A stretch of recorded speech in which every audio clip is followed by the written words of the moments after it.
Hello. My name is Wanda Sab, and I appreciate you viewing my final case study role play video. In this discussion, I will cover topics of intimate partner violence, which is defined as physical, sexual, or emotional, psychological abuse, as well as violence between two people who are in an intimate relationship. The presentation will focus primarily on two participants in our group. The first participant is a young woman who was a part of the foster care system at a very young age due to alcohol and drug abuse of her mother. At the age of 3, her maternal grandparents petitioned for full custody of her and has raised her to present age, which is 28 years old. The grandfather has since passed away, and the grandmother is currently residing in a nursing home and is not expected to live much longer. The young woman, whose name is Nora, visits her grandmother on a daily basis as they have an extremely close relationship.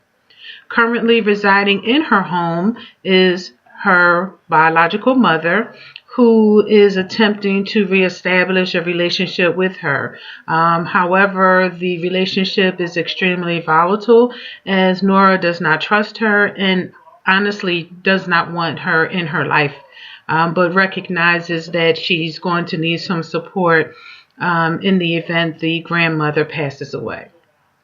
Also residing in the home is her significant other, her boyfriend.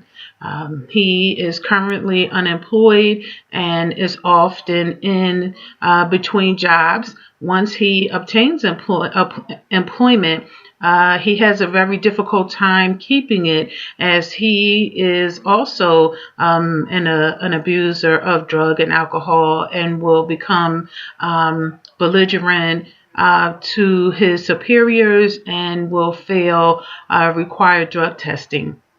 So again, he has difficulty maintaining competitive employment. Nora, however, is employed part-time and she also receives supplemental income as a result of her mild intellectual disability. Also in our group is a young lady by the name of Peyton. Peyton is a young woman who was formerly in a relationship where she was physically and emotionally abused by her partner. She has since moved back into her family residence with both her mother, father, and her minor child. Her family is extremely supportive of her and indicated that they would support her physically, emotionally, and financially as long as she adhered to the provisions of that type of care. Part of it is that she has to remain free of the former boyfriend, and she has to continue her education. Peyton has the desire to attend nursing school. So this will be the first time in this session that the two women will meet. I will introduce cognitive behavior theory with them using the strength-based approach of self-determination as we prepare a person-centered plan. Again, thank you for viewing.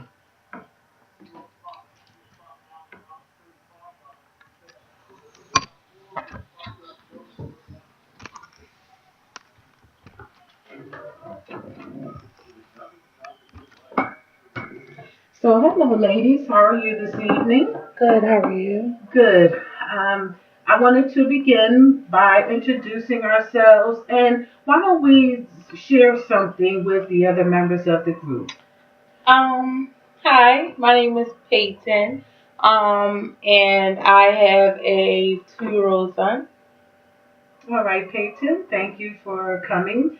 Do you have any idea why you're here today? Yes, I'm here because I was a participant, I guess you would say, in a abusive relationship with my boyfriend, ex-boyfriend. Okay, all right. And you are? Hi, I'm Nora, and I was supposed to share something about Yes, myself. we just want you to share something about yourself and let us know why you're here today. Um, I have a really great relationship with my grandmother, and my grandfather passed away. But I also had a great relationship with him also. And I'm here today because I too am a victim of domestic violence. Okay. And my name is Wanda, and today we'll be leading a discussion on not so much on domestic violence, but we want to focus on what our strengths are.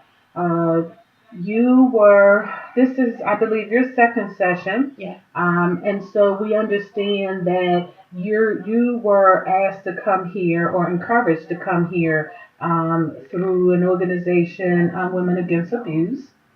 And so, again, I'm happy that you, after our first time meeting, decided to participate in this group session. And Nora, I believe your social worker from the local hospital referred you to us. Did you know that? Yes. Okay. And again, I want to thank you both for coming. What we want to do before we start is to establish some ground rules. I think it's really important that from the very beginning, we all understand that this is a team process. We can't proceed unless we know exactly what the expectations are. Okay? So we all agree to that so far. Yeah. All right. So one of the ground rules, and I'll start. We'll just start with 3 rules for today. And each session will add rules based on our previous experience. So my first rule is that we're going to mute all of our phones. So if you have any electronic devices with you, we're going to say to mute all phones. And if you don't mind, I'm going to take notes because once something is in writing, it kind of establishes what I would call a contract. So part of our contract will be our ground rules. So ground rule 1 is no phones.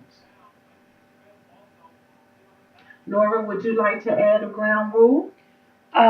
Yes, there would be no judgment.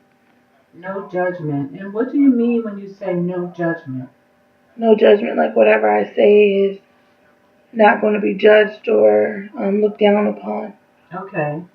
I think that's great. Thank you for adding that. And Peyton, how about you? What ground rule would you like? I like be open and honest. Open and honest. Okay, I like that too. All right, so I'm going to repeat what we have so that we are all very clear on what we just decided. So there to be no phones or electronic devices during the sessions. There's also no judgment. We should be free to speak our minds because we're going to be open and honest about what we're saying. Something that is also I wanted to add is that sometimes when we are being open and honest, we may touch on some sensitive subjects.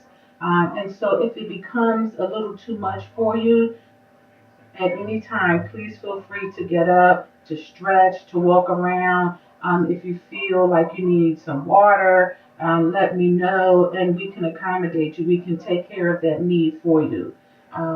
Again, when we talk about domestic violence and intimate partner relationships, it can become a sensitive topic and it may make some of us uncomfortable. And we're going to respect that.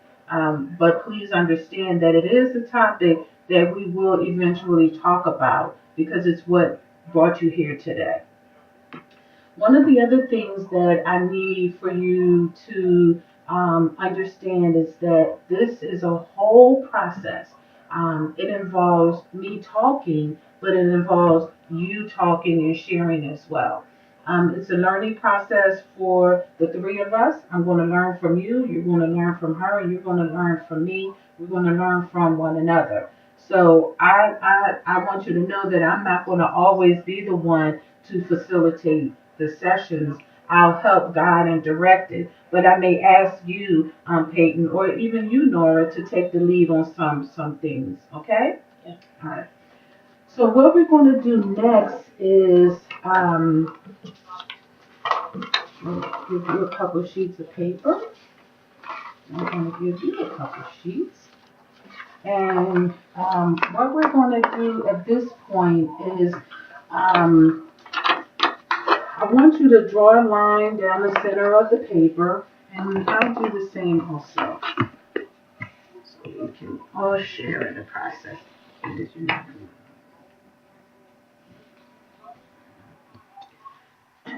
So on the one side, I want you to write down the first thing that comes to mind when you think about who you are.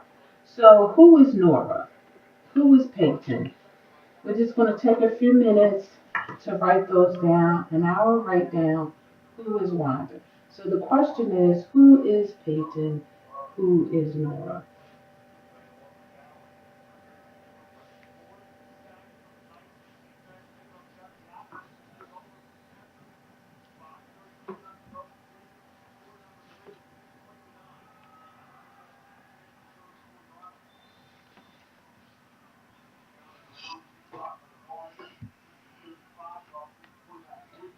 Okay. All right. So, Peyton, can you share with us what you have? Yes, I have. Peyton is a mother. She's a strong person. She's funny. She's smart, and she's friendly. Okay. And Nora, what do you have? I have dedicated, patient, kind, and nice. Okay. And I am loud, I'm kind, and I am smart. Okay. So, what I want you to understand, Peyton, is when I asked you to read, you said Peyton is. I need you to say I am. So you're taking ownership of who you are. So let's read your list again, saying who Peyton is. I am a mother, strong person, funny, smart, and friendly. Okay. And Nora, you did it, but I need you to say I am. I am dedicated, patient, kind, and nice. Great. Thank you. All right, so on the other side, where you drew your line, I want you to put what you think other people might say about you.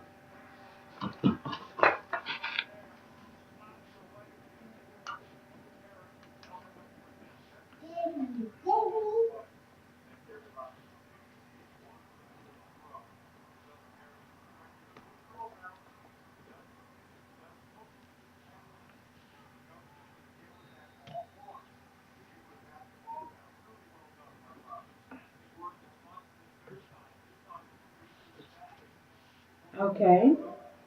Now, Nora, why don't you share with us what you wrote?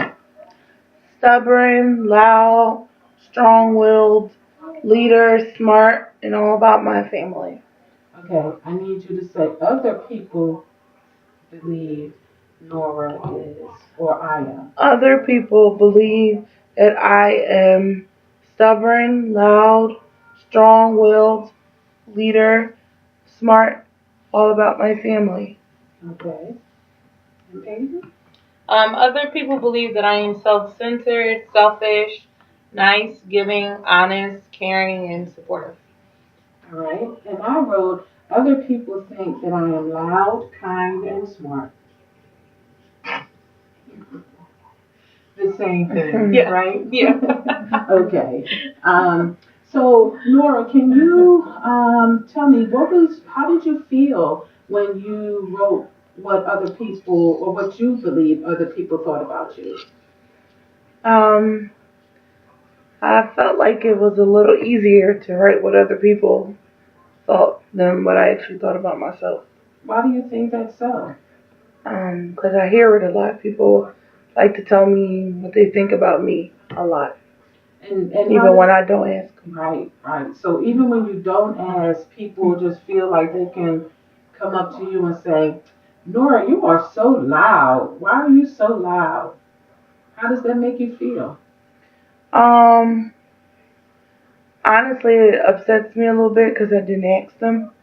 Okay. But And what do you say when someone says, oh, Nora, you're so loud. Why are you so loud? well, typically I laugh it off, but in my mind, I'm not laughing. Yeah, yeah. How about you, Peyton? How do you feel about the things that people say to you? What people think about you? Sometimes it hurts, especially because you do so much for people, and then they say those hurtful things to you. It really makes it seem like the nice things that you do for people are going unnoticed. Right, right. And so, what we're hopeful that we can do in these sessions, which I believe will meet for about 6 weeks, and so what we're hoping is that the list that how people make you feel when they say some things, we're going to actually assist you with how to respond to those. Because are we seeing them as negative words, or we're seeing them as somebody saying, "Girl, you're so selfish"? Is that negative or seen as a positive? That's negative. That's negative, right? And so when people say negative things to us, we take it in. We just call it, we internalize it, and like you say, you laugh it off, or you shrug it off. But you figure if people keep saying negative things and we keep holding it in, it just builds up. And so either we explode on someone for something minor, or we hold it in until it makes us shrivel up and takes us away from who we actually are. So I have another exercise really quickly. If you have more room on your page, one of the things we want to work on is our outcomes. And do we know what outcomes are? Yeah, the end result of something. Right. So in your mind,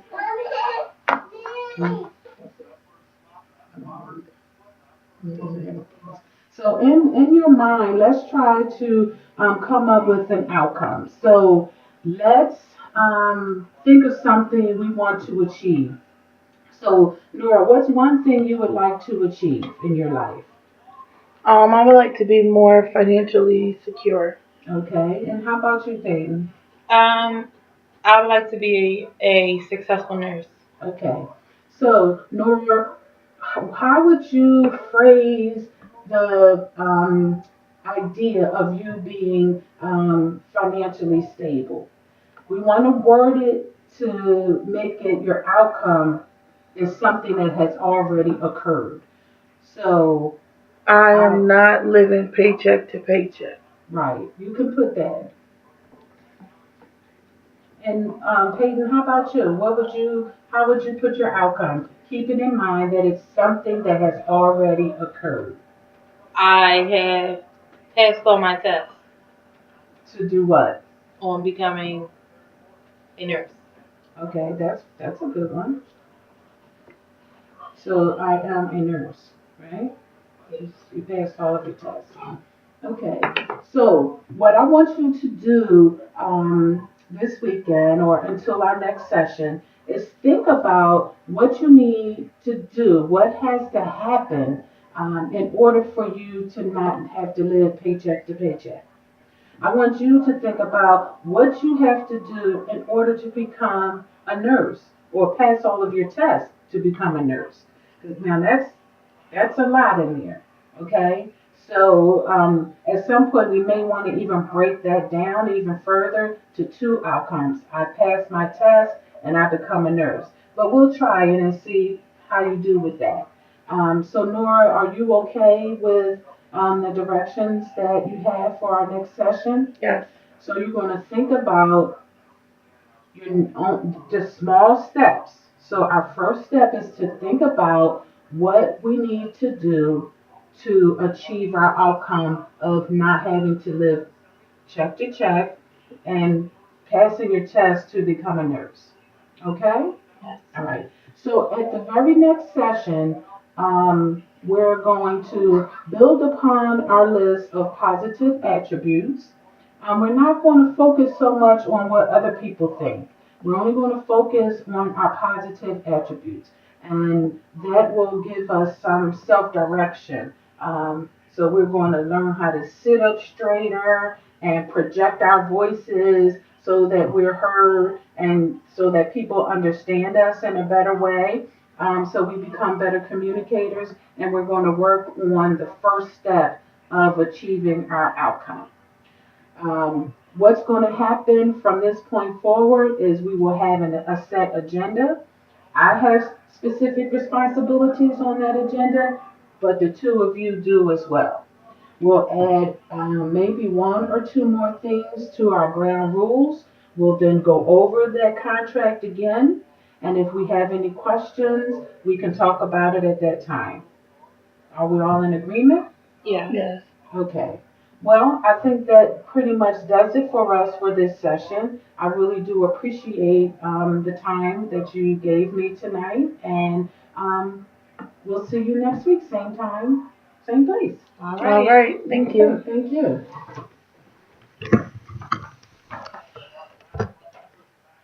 So we've just illustrated a group process involving two women who are learning the basics of self-determination using cognitive behavior therapy. Welsh stated in his text that women with, not specifically to women, I'm using it in that text because that's who I supported, but people with intellectual disabilities may have a difficult time understanding the concepts of behavior therapy because it takes time. It may take that person time to understand the steps that's required as a part of the process. However, I believe when it's coupled with other theories such as the person-centered process, self-determination, positive psychology, the person with an intellectual disability is able to comprehend what's necessary to be successful. I'm hopeful that we're in a group process that all of the experiences that each person has will lend itself to the other person. As I stated in our conversation, I wanted the participants to understand that they need to have a buy-in. They have to not just listen to me. I don't want to be considered the expert as every session is a learning opportunity for all the participants. So when Nora shares her story fully with myself and with Peyton, we have the opportunity to share with her our past experiences.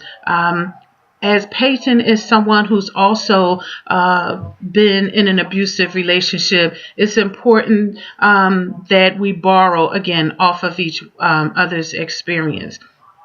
Learning about the topic of intimate partner violence was very enlightening to me as an investigator with in one of our city departments. I get information, calls, allegations of sexual abuse almost on a daily basis.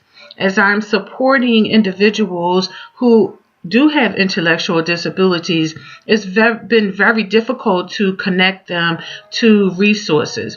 Women, whether they have a disability or not, for the most part, all desire the same thing. We want to be successful in our relationships. We want to be successful in our jobs, be successful in our families and in our daily lives. But those things are no different from women with disabilities and women without. However, the resources are simply not available as readily available to women with developmental disabilities who experience these types of situations in their lives. I recently attended a training on sexual abuse, and the audience, oddly enough, was primarily made up of individuals who work in the ID system. However, the information that we received didn't match our level of work. So when we were asked the facilitator for specific information, it was really interesting that the resources that we were given would be resources that would be given to anyone, nothing generally specific to support a person who had a disability. We talked about the rape kit assessments that may also be provided. And it's a very intrusive, and I understand necessary, but very intrusive process. So if a woman with a disability has to experience that, she may be frightened and not able to complete the test. Thereby, there's no way of indicating if there was an assault or not. I'm hopeful that you find my presentation to be interesting and informative, and that I have illustrated the use of my theory and the subsequent theories related to it in a most appropriate way. Thank you.